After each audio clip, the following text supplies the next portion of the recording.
తిరుమల లడ్డు వ్యవహారంలో Telugu Desam party media రకరకాలుగా ప్రచారం చేస్తూ ఉన్న నేపథ్యంలో టీటీడీ మాజీ చైర్మన్ వైవి సుబ్బారెడ్డి మీడియా సమావేశం ఏర్పాటు చేశారు. ఢిల్లీలో నేషనల్ మీడియా, తెలుగు మీడియాతో కలిసి ఆయన మీడియా సమావేశం నిర్వహించారు. పలు కీలకమైన అంశాలని ప్రజల ముందుంచారు. ఆయన జంతువుల కొవ్వు కలిసిందని చంద్రబాబు నాయుడు గారు చెప్పంగానే దర్యాప్తుకు ఆదేశించాల్సిందిగా సుప్రీంకోర్టులో పిటిషన్ వేసిందే నేనే తప్పు చేసి ఉంటే అలా దర్యాప్తుకు సుప్రీంకోర్టును ఎందుకు ఆశ్రయిస్తాను అని కూడా వైవి సుబ్బారెడ్డి చెప్తున్నారు.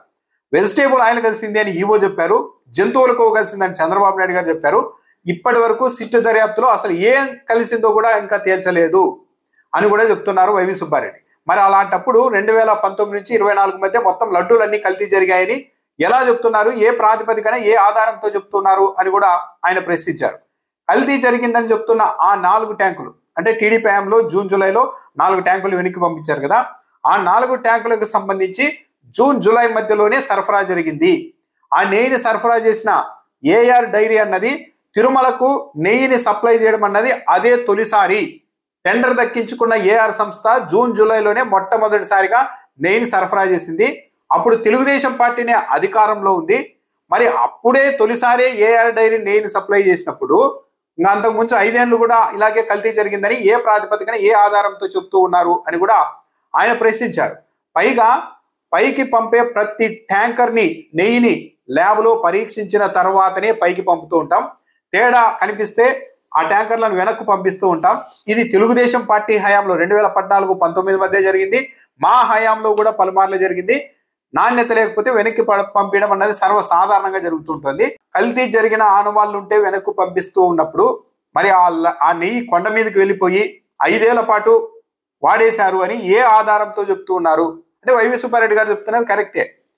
కల్తీ జరిగింది అంటున్నారు కానీ పలానా రోజు ఇలా కల్తీ జరిగింది ఇలా వచ్చిందని ఎక్కడా చెప్పడం లేదు. అంటే ఒక హైపోథెటికల్ గా ఊహాజనితంగా జూన్ జూలైలో 4 ట్యాంకర్ల కల్తీ నెయ్యి వచ్చింది కాబట్టి ఇక అంతకు ముందు కూడా కలిసిపోయిండొచ్చు అని చంద్రబాబు నాయుడు గారు ఒక లైన్ సెట్ చేస్తే ఆ లైన్ ప్రకారమే దర్యాప్తు సంస్థలు కూడా ముందుకు వెళ్లే పరిస్థితి ఉంది.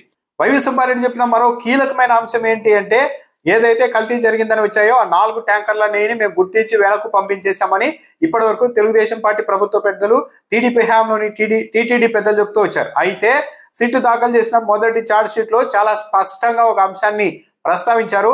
కల్తీ జరిగిందని వెనక్కు పంపించిన ఈ 4 ట్యాంకర్ల నెయ్యిని ఇతర సప్లైదారుల ద్వారా మళ్ళీ సప్లై చేస్తే టీటీడీ యాక్సెప్ట్ చేసి వాటిని వినియోగించింది అని చెప్పారు. సిట్ దర్యాప్తులో తేలింది.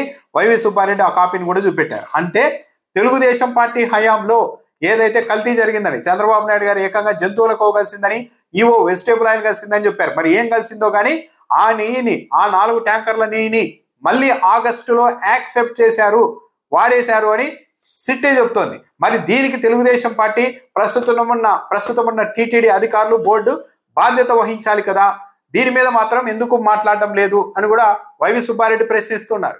పైగా తిరుమలకు ఒకే ఒక్క సంస్థ ఎప్పుడు నెయ్యి సప్లై చేయదు, 3-4 కంపెనీలు సప్లై చేస్తూ ఉంటాయి.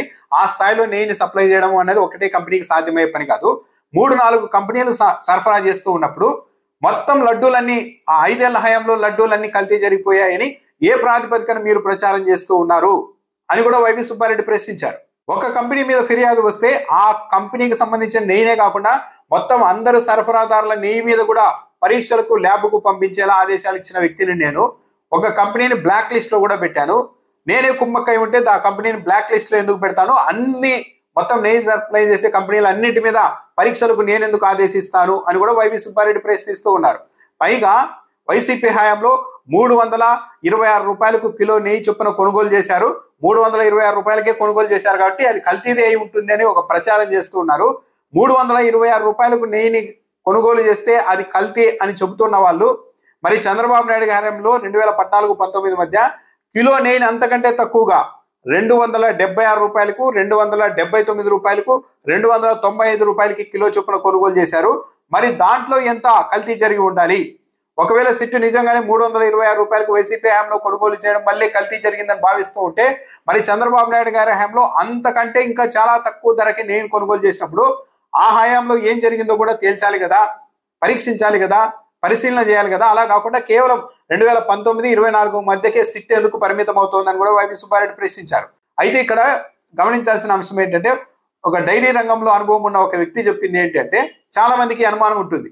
నాణ్యమైన నెయ్యి 300కి 330కి 350 రూపాయలకి ఎలా వస్తుంది, ఏదైనా కలిస్తేనే కదా అలా అని అనుకుంటూ ఉంటారు. కానీ ఆయన చెప్పింది ఏంటంటే డైరీ నిపుణుడు మామూలుగా రైతుల దగ్గర నుంచి 1 లీటర్ పాలు 40 రూపాయలకి సేకరిస్తే డైరీలు వేల లీటర్ల కొద్దీ లక్షల లీటర్ల కొద్దీ సేకరిస్తూ ఉంటాయి. అలా సేకరించిన పాలని తీసుకొని వచ్చి ఆ పచ్చి పాల నుంచి వెన్నను తీసేస్తారు, ఏది మిషనరీ ద్వారా. వెన్నను తీసేసిన తర్వాత ఆ పాలను మళ్ళీ యథాతథంగా ప్యాకెట్ చేసి అమ్మేస్తూ ఉంటారు అదే ధరకు దాదాపు. అంటే అప్పుడు ఏంటి ఆయన చెప్పింది, ఈ వెన్న అనేది ఒక అడిషనల్ ప్రోడక్ట్ గా వస్తుంది, దీనికంటూ ప్రత్యేకంగా ఖర్చు చేయాల్సిందేది ఏమీ ఉండదు. పాలు కొనుగోలు చేస్తాం, పచ్చి పాల నుంచే వెన్నను తీస్తాం, ఆ మిగిలిన పాలను మళ్ళీ ప్రజలకు పబ్లిక్ లో అమ్మేస్తూ ఉంటాం. కాబట్టి ఈ నెయ్యి వెన్న అన్నది అడిషనల్ గా ఉంటుంది. కాబట్టి దానికి తోడు తిరుమల లాంటి దేవాలయాలు వేల లీటర్ల కొద్దీ వేల కిలోల నెయ్యిని ఆర్డర్ ఇస్తాయి. కాబట్టి అంత బల్క్ మీద అంత భారీ స్థాయిలో ఆర్డర్ వచ్చినప్పుడు ఈ బై ప్రోడక్ట్ గా దాదాపు మిగిలిన ఈ వెన్నతో నెయ్యి తయారు చేసి తక్కువ ధరకు ఇవ్వడం అన్నది సాధ్యమే. పెద్ద పెద్ద డైరీలకు 200 రూపాయలకు 300 రూపాయలకి 400 రూపాయలకి నెయ్యి సప్లై చేయడం అన్నది పెద్ద కష్టం కాదు. ఎందుకంటే దానికంటూ ప్రత్యేకంగా వాళ్ళే ఖర్చు చేయరు. కాబట్టి పాలను కొనుగోలు చేస్తారు, వెన్న తీస్తారు, పాలను మళ్ళీ ప్రజలకు అమ్మేస్తారు. ఈ నెయ్యి ద్వారా అడిషనల్ గా ఆదాయం లాంటిది కాబట్టి తక్కువ ధరకు, అందులోనూ పెద్ద ఆర్డర్ వచ్చినప్పుడు ఇలా తక్కువ ధరకు ఇవ్వడం అన్నది సాధ్యమే. కాబట్టి ప్రజలు అపోహ పడుతుంటారు, నాణ్యమైన నెయ్యి అంటే 1000 రూపాయలు కొనుగోలు చేయాలి. ఇంకా మీడియా కూడా ఈ ప్రచారం చేస్తూ ఉంటుంది, నాణ్యమైన నెయ్యి మార్కెట్లో 1000 రూపాయలు ఉండాలి, అంతకుమించి తక్కువ కొన్నారంటే కల్తీనే అని ఈ పత్రికలు కూడా కొన్ని ప్రచారం చేస్తున్నాయి. కానీ అసలు విషయం అది కాదు. ఒక నెయ్యి విషయంలోనే కాదు, వందల కోట్ల రూపాయల విలువైన సరుకులు కూడా తిరుమలలో కొంటూ ఉంటారు. నా హయాంలో ఏ విషయంలో కూడా నెయ్యి విషయంలో కానీ సరుకుల కొనుగోళ్లలో కానీ కాంట్రాక్టర్లు కానీ ఎక్కడ ఒక్క రూపాయి తీసుకోలేదు.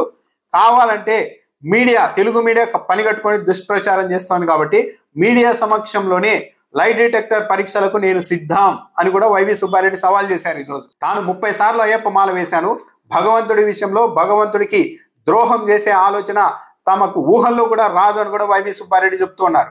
ఇదే తెలుగుదేశం పార్టీ హయాంలో తిరుమల శ్రీవారికి సంబంధించిన 1200 కోట్ల రూపాయల్ని ప్రైవేట్ బ్యాంకుల్లో డిపాజిట్ చేశారు. ప్రైవేట్ బ్యాంకుల్లో మేము అధికారంలోనికి వచ్చిన వెంటనే అంత స్థాయిలో అమౌంట్ అన్నది ప్రైవేట్ బ్యాంకుల్లో ఉండడం సమంజసం కాదని తీసుకొని వచ్చి ప్రభుత్వ రంగ బ్యాంకుల్లో డిపాజిట్ చేశాం. అలా మేము డిపాజిట్ చేసిన 2-3 నెలలకే ఎస్ బ్యాంక్ అన్నది దివాలా తీసింది. ఒకవేళ తెలుగుదేశం పార్టీలో హయాంలో పెట్టినట్టుగానే ఆ ప్రైవేట్ బ్యాంకులో ఆ డబ్బును అలాగే కంటిన్యూ చేసి ఉంటే తిరుమల శ్రీవారికి కొన్ని 100 కోట్ల రూపాయల నష్టం వచ్చి ఉండేది. కాబట్టి మేము అనేక విషయాల్లో తిరుమల శ్రీవారికి మంచి చేయాలన్న ఉద్దేశంతోనే నిర్ణయాలు తీసుకున్నామే కానీ ఇలా కల్తీ చేసి ఏదో 4 రూపాయలు సంపాదించేసుకుందాం, వెనుకేసుకుందాం అనేంత వ్యక్తులం మేము కానే కాదు. ఈ విషయంలో లై డిటెక్టర్ పరీక్షలు కూడా నేను సిద్ధం అని వైవి సుబ్బారెడ్డి చెప్పారు.